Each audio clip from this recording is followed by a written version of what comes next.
Saludo una vez más a la iglesia con la paz del Señor. Amén. Le invito a que abra su Biblia en Lucas 9, verso 62. Vamos a dar lectura a este versículo de manera unánime a la voz de 3.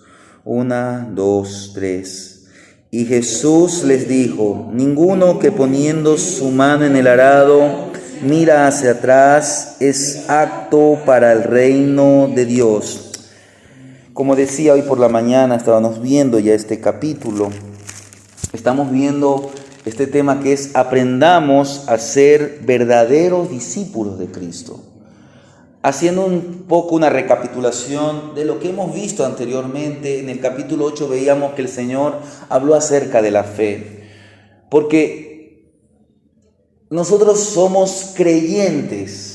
Es decir, que creemos en algo y el objeto de nuestra fe es Cristo. Esa es la diferencia entre aquellos que siguen una X religión o que tienen fe en algo o en alguien. El objeto de nuestra fe es una esperanza viva.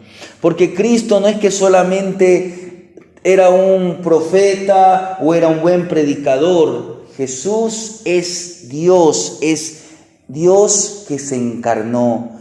Por eso es que los discípulos, como Juan dice, y vimos su gloria como del unigénito. Pero la vida de todo creyente no se puede quedar en un simple creyente.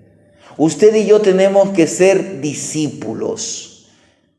Y el discípulo es aquel que sigue a su maestro, aquel que imita a su maestro, aquel que se parece a su maestro. Por eso es que a los discípulos en Antioquía se les llamó por primera vez cristianos. Y veíamos por la mañana tres cosas. Veíamos que tenemos que primeramente aprender a servirle. Por eso es que el Señor escogió un grupo de 12 hombres y los envió, los encomendó, les dio poder y les dio autoridad. Pero quiero que entienda, todos y cada uno de los que formamos parte de la iglesia hemos sido llamados a servirle. Tenemos que aprender a servirle. Usted puede decir: es que yo no canto, yo no predico o yo no cumplo una función dentro de la directiva o de la iglesia.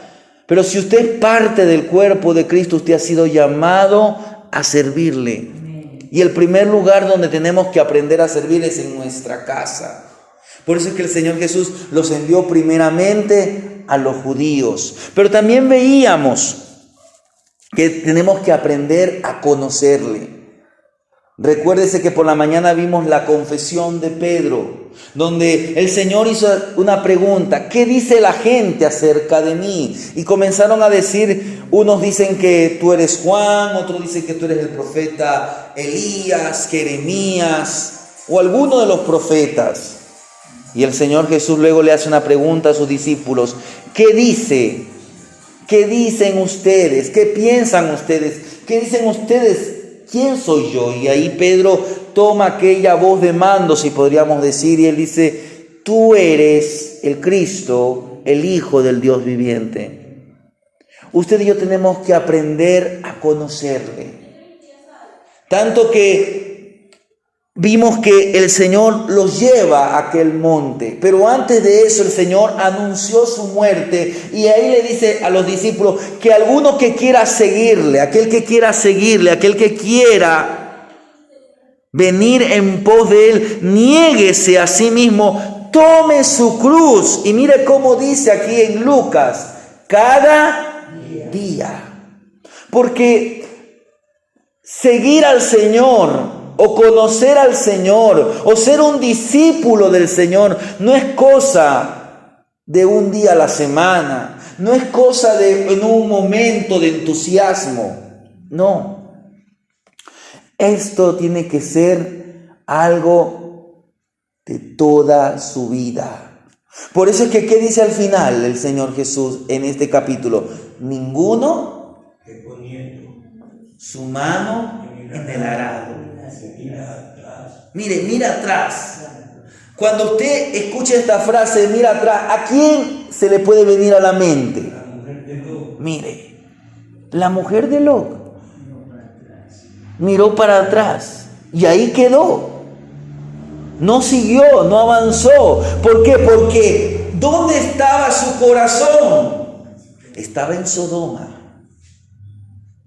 ¿Qué pasó con el pueblo de Israel? ¿Por qué no entró en la tierra prometida? Porque su corazón todavía seguía en Egipto. Es como muchos, hoy todavía su corazón está. Pablo dice, Demas me ha desamparado. ¿Por qué? Porque amó al mundo. Por eso es que esta es una decisión de cada día. Niéguese a sí mismo, tome su cruz cada día y sígame, porque todo el que quiera salvar su vida la perderá, y todo el que pierda su vida por causa de mí, la salvará o la hallará. Luego el Señor los lleva a aquel monte y ahí vimos que Él se transfigura. Ahí el Señor nos invita a que nosotros lo conozcamos. Y recuérdese algo muy importante que veíamos, algo muy importante, que antes de la gloria es el sufrimiento. Y eso es algo que Pedro aprendió. ¿Y Pedro aprendió por qué? Por la palabra. Usted y yo tenemos que aprender a confiar en la inmutable palabra de Dios. Mire lo que nos dice Pedro en 2 de Pedro capítulo 1, vamos a verso 16, porque ahí habla de que la palabra es la manera más profética, Él es el instrumento que Dios nos habla para nosotros. 2 de Pedro 1, 16. Estamos al 21, Pastor Héctor. Porque no os hemos dado a conocer el poder y la venida de nuestro Señor Jesucristo, siguiendo fábulas artificiosas, sino como habiendo visto con nuestros propios ojos su majestad. Pues cuando Él recibió de Dios Padre honra y gloria, le fue enviada de la magnífica gloria una voz que decía: este es mi Hijo amado, en el cual tengo complacencia. Y nosotros oímos esta voz enviada del cielo cuando estábamos con Él en el monte santo. Tenemos también la palabra profética más segura, a la cual hacéis bien en estar atentos como una antorcha que alumbra el lugar oscuro hasta que el día esclarezca y el lucero en la mañana salga en vuestros corazones, entendiendo primero esto, que ninguna profecía de escritura de interpretación privada, porque nunca la profecía fue traída por voluntad humana, sino que los santos hombres de Dios hablaron siendo inspirados por el Espíritu Santo. Mire, Pedro aprendió de esta experiencia, de la experiencia en el monte, porque aquí nos habla, dice, le fue enviada desde la magnífica gloria una voz que decía: este es en quien tengo complacencia. Dice Lucas, a él oí, porque Pedro se puede decir: Señor, ya que estamos aquí estamos bien. En estos días una de las cosas que más se está hablando en el medio cristiano es lo que está pasando en la Universidad de Ashbury en Estados Unidos. Se está hablando de que este es un nuevo avivamiento. Nosotros no podemos decir es así o no es así. Yo creo que como cristianos debemos desear que eso sea un verdadero avivamiento. ¿Por qué no podemos decir que es así o no es así? Porque no estamos allí presentes.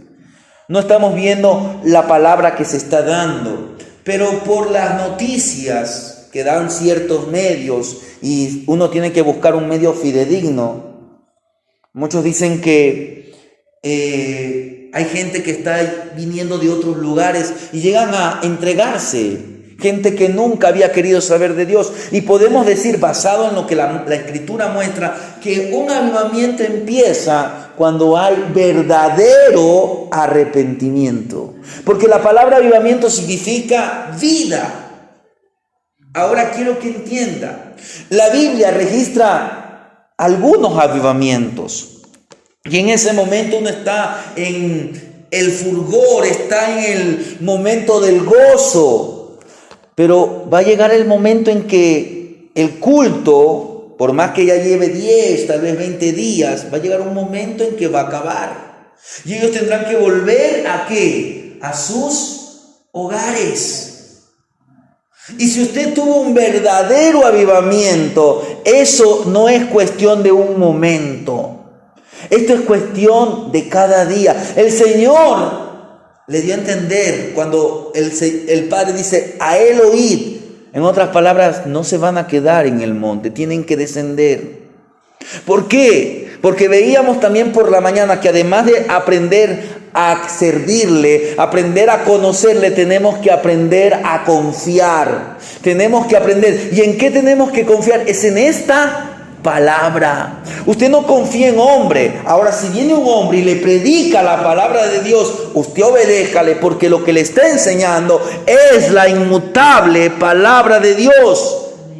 Y usted tiene que saber que la palabra dice que el reino glorioso del Señor vendrá a pesar de lo que los hombres puedan hacer. Por eso es que Pedro más adelante en el capítulo 3 dice que muchos se burlan acerca de la venida del Señor. Pero esto no es tardanza, sino que el Señor es paciente para con nosotros. Porque el Señor no quiere que nadie se pierda.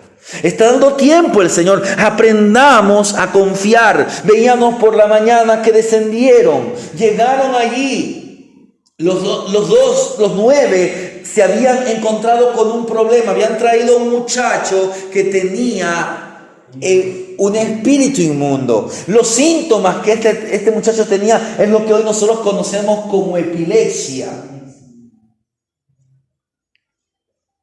Y veíamos... Exacto, como ataques epilépticos, porque el muchacho como que convulsionaba. Da a entender en otros libros que era como que el muchacho botaba espumarajos y que el muchacho tenía ciertas cosas, porque el Señor Jesús, por eso como le he dicho en anteriores enseñanzas, estamos viendo el Evangelio, es bueno que usted coteje un pasaje con otro.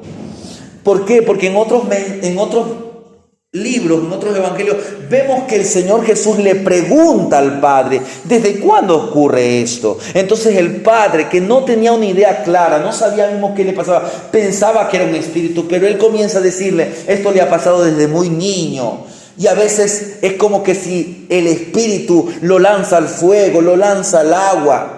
Entonces, esto el Señor mostró, esto hizo el Señor, ¿para qué? Para que sus discípulos aprendan. Porque esta clase de espíritu no sale si no es con ayuno y oración. Pero veíamos por la mañana, y vuelvo a recalcar lo que dije por la mañana, no toda enfermedad mental, no toda epilepsia es producida por un espíritu demoníaco. Pero debemos tener esto sí presente, que una epilepsia, que una de las razones de las enfermedades mentales como la epilepsia puede ser una posesión demoníaca. Ahora, ¿cómo usted identifica? ¿Por qué en este caso el Señor nos mostró que hay una tendencia al suicidio? La Biblia dice que el ladrón vino para matar, robar y destruir. Por eso es que la Biblia me enseña, todo hombre sea pronto para oír. Usted primeramente averigüe con lo que está pasando en Asbury. Vuelvo a hacer hincapié porque es la noticia en el medio cristiano. Aún medios seculares están hablando de lo que está pasando porque ya creo que llevan 11 o 12 días que empezó con una reunión de oración, un pequeño devocional, y terminó el culto, pero seguían ahí un grupo de jóvenes. El pastor no se fue, continuó dando un mensaje, y hubo tiempos de predicación, y después comenzaron a cantar, y por 3-4 días siguieron alabando, y luego volvieron a las escrituras. Pero deseamos que lo que está pasando allá en Asbury sea algo verdadero. Pero esto también es para que usted y yo nos analicemos cómo está nuestra vida. Si vivimos una monotonía, si venir al culto es una religiosidad, porque el Evangelio no es religión, el Evangelio es poder de Dios para salvación. Usted no tiene una religión, usted tiene una relación. Por eso usted tiene que servir, usted tiene que confiar, usted tiene que conocer. Y en cuarto lugar, y esto es algo que no hemos visto por la mañana, mire lo que nos dice, volviendo a Lucas capítulo 9, desde el verso 44 en adelante hasta el verso 56, el Señor va a tratar algo muy importante. Hacer que os penetre bien en los oídos estas palabras, porque acontecerá que el Hijo del Hombre será entregado en manos de hombres, mas ellos no entendían estas palabras, pues le estaba velada para que no la entendiese, y temían preguntarle sobre estas palabras. Ahí hagamos un alto, mire lo que el Señor, cómo les dice, hace que os penetre. Que tenían mucha cera. No, los corazones estaban endurecidos. Por eso es que a veces las palabras están veladas. Hermanos, cuando su corazón está endurecido, eso no es una muestra de que usted ama al Señor. Usted y yo tenemos que aprender a amar a Cristo. Si decimos que le seguimos, tenemos que aprender a amar a Cristo. Y mire, esto es algo extraño, porque mire lo que nos dice los siguientes versículos. No vamos a leer, pero aquí nos presenta, es un pasaje que usted conoce, que dice, ¿quién es el mayor? ¿Qué pasó? ¿Qué pasó? Comenzaron a discutir entre ellos. Mire, esto es algo extraño, que los dos se respondieran como lo hicieron, porque el Señor recientemente les está anunciando que va a la cruz. Y en lugar de ser humildes, estaban discutiendo sobre quién sería el mayor. Claro. Tal vez los 9 o los 3 pensaron, bueno, como los 9 fracasaron, les trajeron el Espíritu, ellos no son dignos. Entonces el privilegio era para los 3 que subieron al monte, como ellos habían disfrutado. Mire, tremenda experiencia, pero no podían contarla. A veces el Señor quiere que nos guardemos ciertas cosas, porque a veces cuando usted ve la gloria de Dios, y es bueno que usted tenga esta experiencia, pero usted haga como María, guárdelas, analícelas y humíllese, porque si no nuestro corazón se puede llenar de ¿qué? Orgullo, vanidad. Exacto. Y quiero decirle que aquí los 12 andaban en la carne. Los 12 estaban andando en la carne. Por eso es que Pablo, ¿qué nos dice en Gálatas 5:20? Mire lo que Pablo nos dice, un versículo que usted lo tiene que conocer muy bien. Mire, idolatrías. Solamente ese punto, mire, idolatría, esa es una obra de la carne. A veces, ¿de quién hacemos ídolo? De uno mismo. De uno mismo. ¿Quién es el mayor? Yo. Si usted es el mayor, el Señor no puede estar en el trono. El Señor no puede estar en el trono, entonces usted no le está amando al Señor verdaderamente. Tenemos que aprender a amar al Señor. ¿Y cómo aprendemos a amar al Señor? Amándonos los unos a los otros. Porque así como Cristo vino no a ser servido, sino a servir y a dar su vida en rescate por nosotros. Los discípulos tenían que aprender, y nosotros tenemos que aprender a amarnos los unos a los otros. Si usted y yo debemos servir al Señor con eficacia, también tenemos que servirnos a nosotros mismos. Jesús no tenía solamente 12 discípulos, sino que también tenía otros 70. Y eso vamos a ver en otra enseñanza, porque el siguiente capítulo habla acerca de los 70. Tenían otros. Nosotros no somos los únicos, no solamente Asamblea de Dios, no. Somos una iglesia, y cuando Cristo venga no va a venir solamente por una X denominación. Hoy la iglesia está cayendo mucho en discusión. Hay cosas que nosotros no podemos concordar con otras congregaciones, Pero para eso está la palabra. Y la palabra no es para contender, sino que la palabra es lo que nos da unidad. Y cuando lo hagamos, cuando hablemos un tema en que no coincidimos, hagámoslo con actitud de siervo, hagámoslo con amor, para que la palabra penetre. Porque a veces tenemos los ojos velados. Hermanos, ¿qué pensó Juan? Mire lo que nos dice, ya hemos visto quién es el mayor. Luego los versos 49 al 50, hermana Magali, lea 49 al 50 de Lucas 9. Lucas capítulo 9, verso 49 y 50.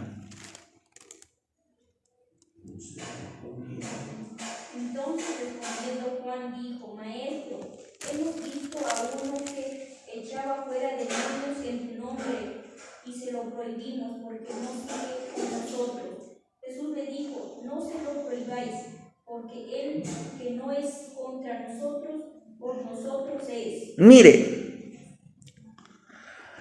aquí tenemos que analizar. Este dice que no estaba con el Señor, pero era una persona que había oído del Señor. Tenía fe en Jesús. Tal vez no tenía todo bien correcto. Tenemos un ejemplo, Apolos. ¿Qué pasaba con Apolos el predicador? Apolos hablaba acerca del Mesías, pero él hablaba lo que había recibido por la enseñanza de Juan. ¿Qué hicieron los creyentes Aquila y Priscila?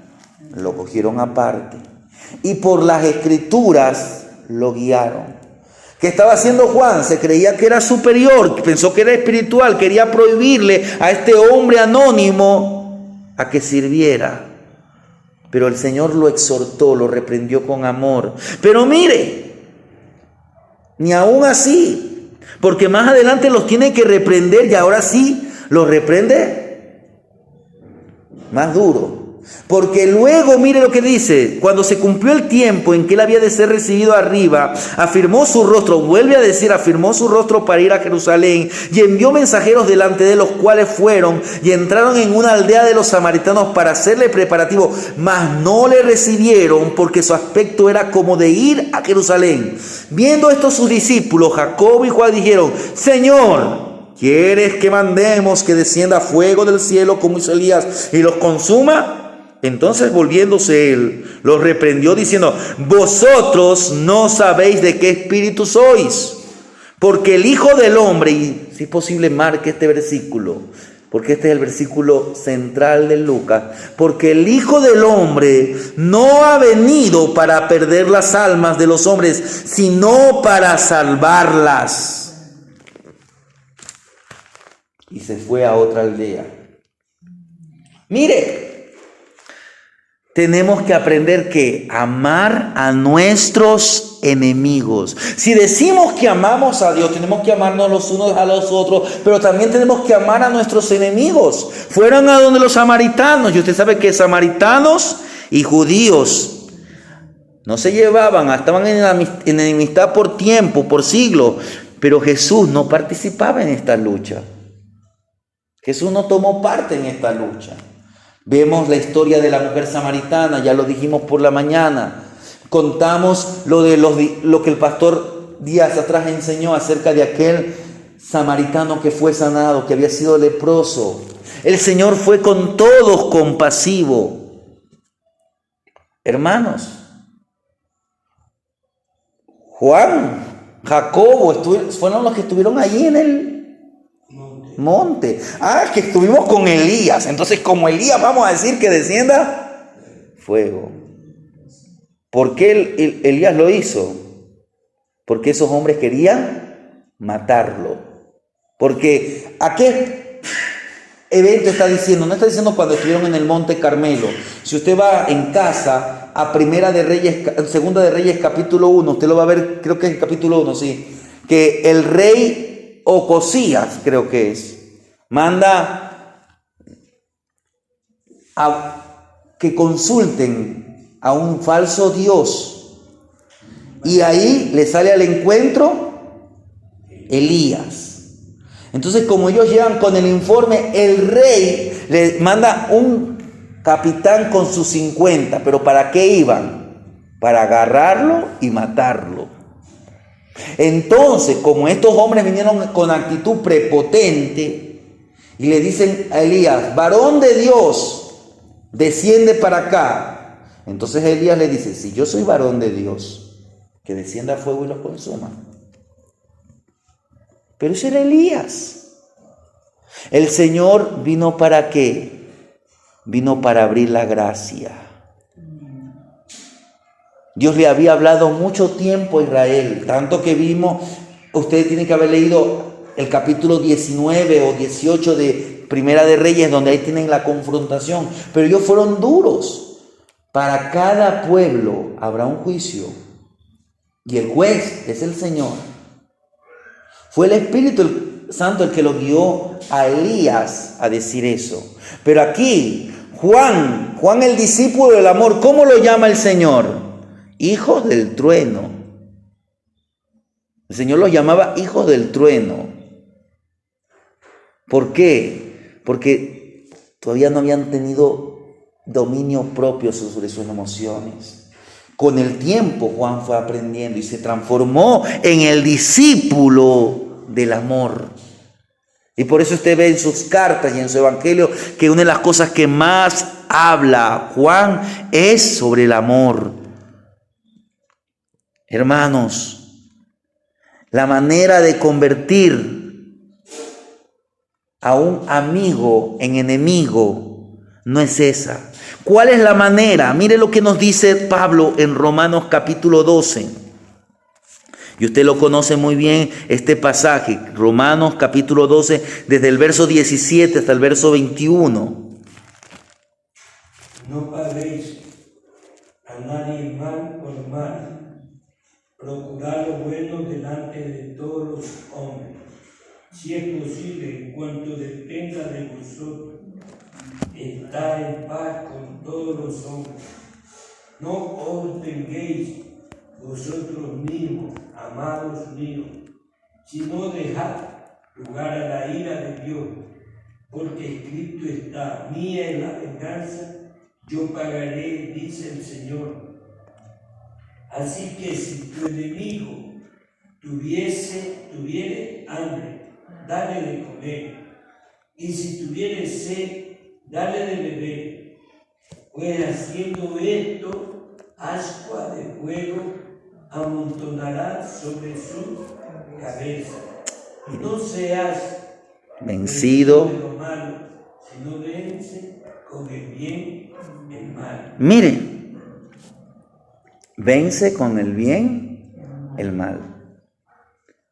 Para finalizar, veamos los versos 57 al 62, donde nos habla de los que querían seguir a Jesús. Dice, yéndose ellos, uno le dijo, mira, aquí tenemos un primer personaje.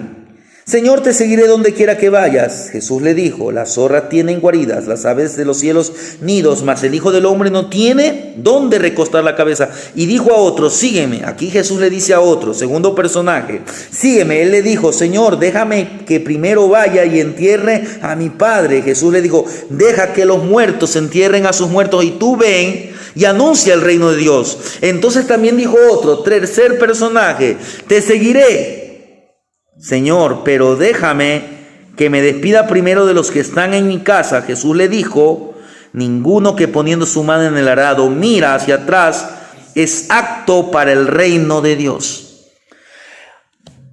Estos tres hombres como que querían seguirle, hasta uno el Señor le hizo la invitación. Pero ¿cuál fue el problema? Que estos hombres no tenían a Cristo como su prioridad. Por eso tenemos que tener a Cristo, tenemos que aprender que Cristo es nuestra prioridad. Tres hombres llamaron a Jesús Señor, pero no hicieron lo que Él les había dicho que hicieran. ¿Qué dice el capítulo 6, 46 de este evangelio? Mire.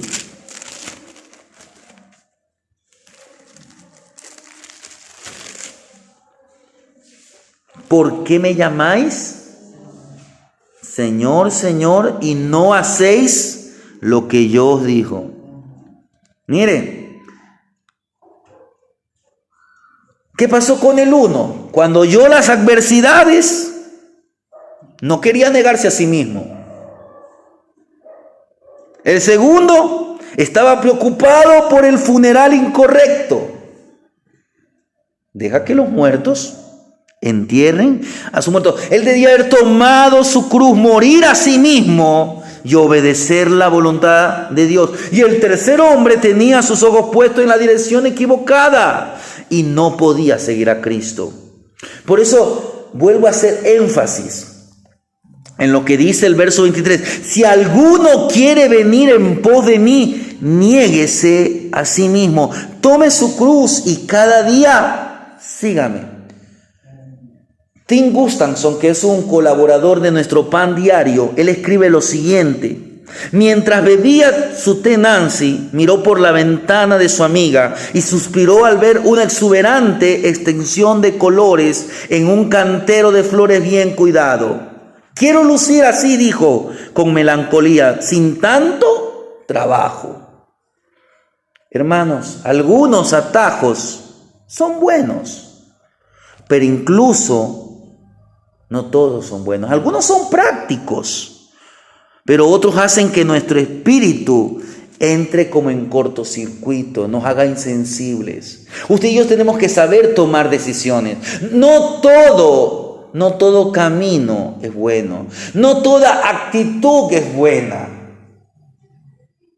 Tenemos que ser prontos para oír, tardos para hablar. A veces queremos el romance sin comprometernos con alguien.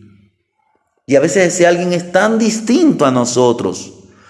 El Señor es por encima de nosotros. Sus caminos no son como nuestros caminos. Si queremos comprometernos, es una decisión de cada día. La gente quiere grandeza sin riesgos.